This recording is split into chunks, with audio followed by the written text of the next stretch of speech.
So, Castelly Rock, I'm asking your advice.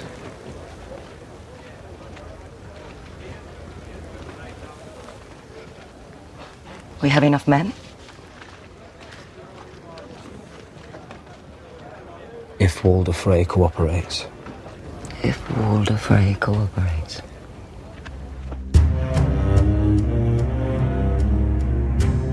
The sad irony of this scene is that it really is about Robb putting the past behind him and about taking the horrible situation with his mother, freeing Jaime, and with having to execute Lord Karstark against his mother's advice, and the situation with Winterfell more than anything, and his brothers and Theon, and all of these things, and somehow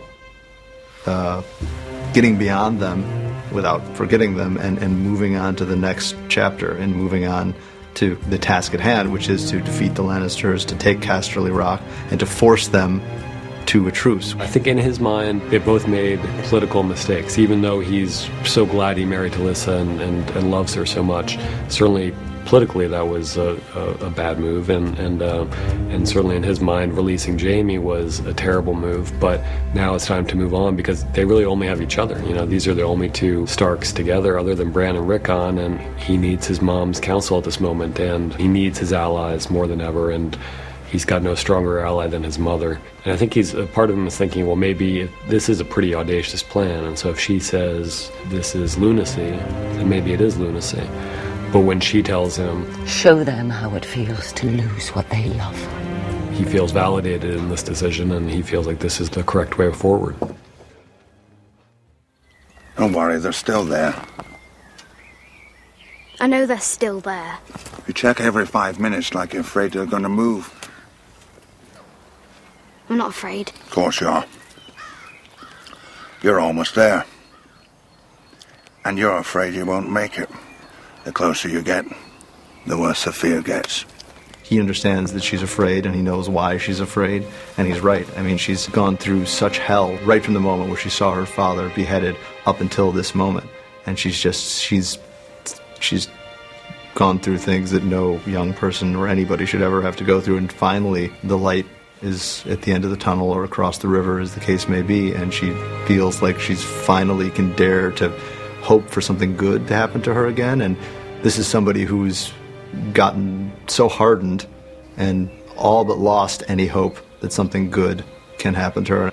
She's very wary of letting herself feel too much, because feeling too much only leads to pain in her experience. And she doesn't even want to really believe it yet because it just seems so unlikely that something good could possibly happen to her, because it's been so long since anything good has happened to her.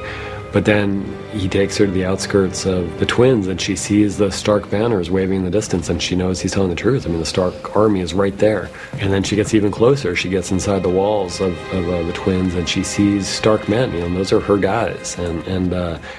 And she hears those northern accents, you know, that she hasn't heard in a long time. And she's within, 10 yards of safety. And then it all goes horribly wrong. Too late.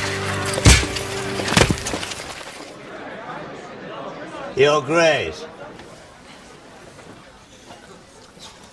I feel I've been remiss in my duties. My king has married, and I owe my new queen a wedding gift.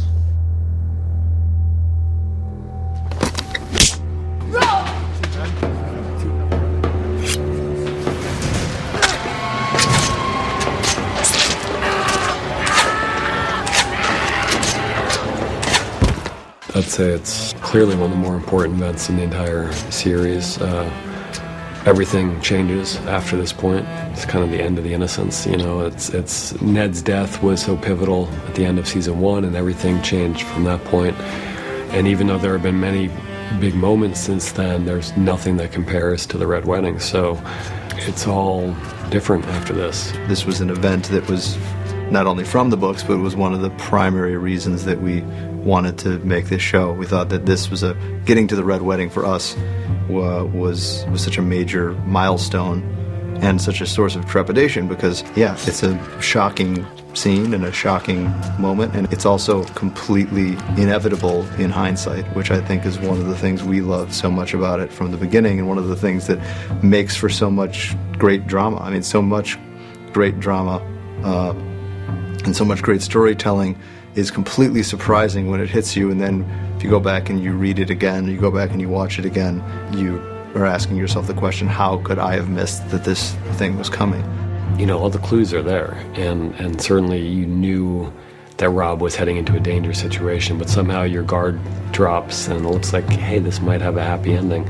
And of course it all starts to change when you hear the Rains of Castamere playing, and you think that's not right. And then it all takes a very dark turn, and doesn't end quickly. It's not all over in a hail of crossbow quarrels. It actually lingers for an uncomfortably long period of time. I mean, that last shot of Catelyn standing there, you're kind of hoping for a cut to black. You just want it to be over because you're watching this woman that you care about so much, and in her absolute, the most horrible possible place, a mother having seen her own son killed before her eyes, and having really nothing left to live for at that moment, you know, believing all her other sons are dead, and presumably her daughters are dead, or at least in the grips of the Lannisters, and it's all over. At this point, I feel like the world of the show has definitely announced itself as a world where, like in our world, where these horrible things do happen to good people, and the heroes that you want to see come out on top and triumph don't always come out on top and triumph. And I think that it's very much of a piece with the fabric of the show. It's about the cost of honor and the cost of love. Robb made a choice there, and it's taken a while, but he ends up paying for that choice in the worst possible way in this scene.